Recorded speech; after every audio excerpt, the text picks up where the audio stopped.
శ్రీ మహాగణాధిపతయే నమః. అపార కరుణాసింధుం జ్ఞానదం శాంతరూపిణం శ్రీ చంద్రశేఖర గురుం ప్రణమామి ముదాన్వహం. దేవుని స్వరము ప్రథమ భాగము.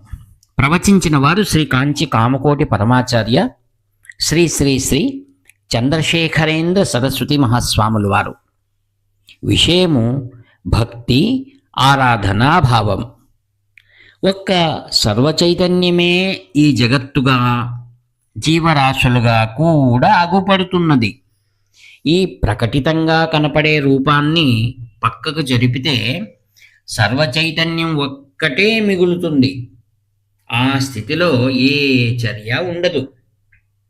ఈ జగత్తు, ప్రాణులు అనే బయట రూపం ఉన్నంతకాలం రకరకాల కార్యాలు కనిపిస్తూ ఉంటాయి.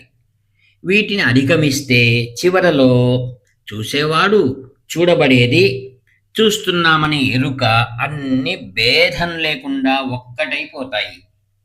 ఇదే బ్రహ్మ సాక్షాత్కారం లేదా భగవద్ దర్శనం అనబడుతుంది. ఇదే జీవాత్మకు యథార్థమైన మార్పు లేని స్థితి. కానీ ఈ యథార్థ స్థితిని గ్రహించకుండా మనం కేవలం బయటకు అగుపడి రూపాలైన ఈ జగత్తు, ప్రాణులే నిజమనుకుంటాం. దీనికి కారణం మాయాశక్తి. దానివల్లే ఒక్క బ్రహ్మం అనేక వస్తువులుగా కనిపిస్తుంది. ఈ మాయా ప్రపంచం ఒక గొప్ప నియంత్రణతో పనిచేస్తుంది. కొన్ని ప్రకృతి నియమాలు బాగా స్పష్టంగా లిఖించబడ్డాయి. లోకం వాటి ప్రకారం నడుస్తుంది. ఏ కార్యము లేని బ్రహ్మం మాయ వల్ల జగత్తుగా గోచరించినప్పుడు సృష్టి, స్థితి, లయలనే కార్యాలు జరుగుతాయి. మనం దేనిని క్రియారహిత స్థితిలో బ్రహ్మం అంటున్నామో అదే క్రియాసహిత స్థితిలో ఈశ్వరుడు అంటున్నాము. బ్రహ్మమే కార్యరహిత స్థితిలో నిర్గుణ బ్రహ్మమని, కార్యపూర్ణ స్థితిలో ఈశ్వరుడు లేదా సగుణ బ్రహ్మం అవుతుందని అద్వైతం చెబుతుంది. మనం దేనిని ఈశ్వరుడు, భగవంతుడు, దేవుడు, స్వామి అని అంటామో అదంతా సగుణ బ్రహ్మమే. మనం కార్యాలలో అన్ని వేళలా నిమగ్నం కావడం అనేది మన స్వభావంగా అయింది. మన శరీరంతో మనం ఏం చేయనప్పుడు లేదా మాట్లాడటంలో నిమగ్నమైనప్పుడు కూడా మనస్సు ఏదో ఒకటి అట్లా ఆలోచిస్తూనే ఉంటుంది. అది కూడా ఒక కార్యమే.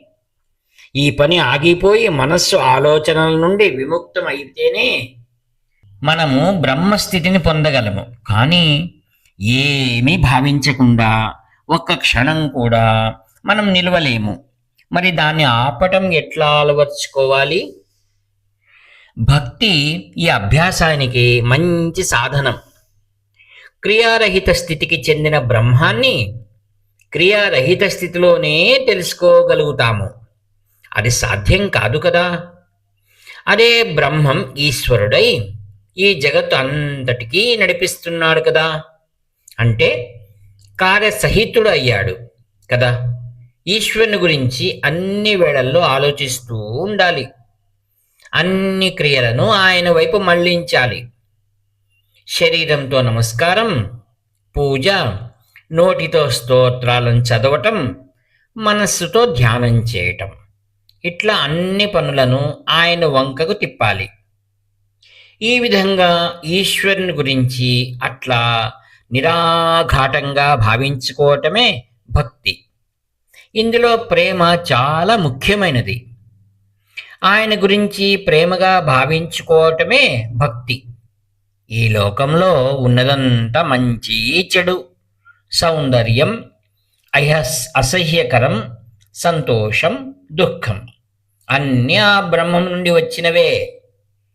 జీవాత్మ పరమాత్మతో ఐక్యమైతే మంచి, చెడు, అందం, కురూపత్వం, ఆనందం, బాధ అనే ఏ భేదము ఉండదు.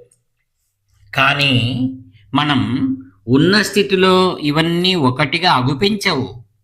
ఈ స్థితిలో ఈశ్వరుడు పూర్తి సౌందర్యానికి, పూర్తి మంచికి ఆనందం అంతటికీ ఒక ఆకారంగా భావించి ప్రేమించాలి.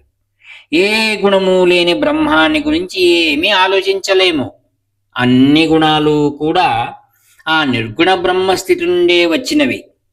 ఏ రంగులు లేని సూర్యకిరణాల కాంతి ఒక పట్టకం నుండి వెళ్ళేటప్పుడు కాంతి విక్షేపం జరిగి అన్ని రంగులు కనిపించటం లేదా?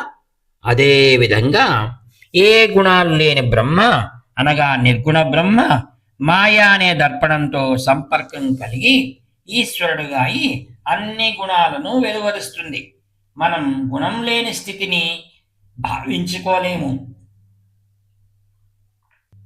గుణాల గురించి అయితే ఊహించుకోగలము. మనం దుర్గుణాల గురించి ఆలోచిస్తే అది మనల్ని కష్టాల్లోకి, ప్రాపంచిక జీవనంలోకే లాగుతుంది.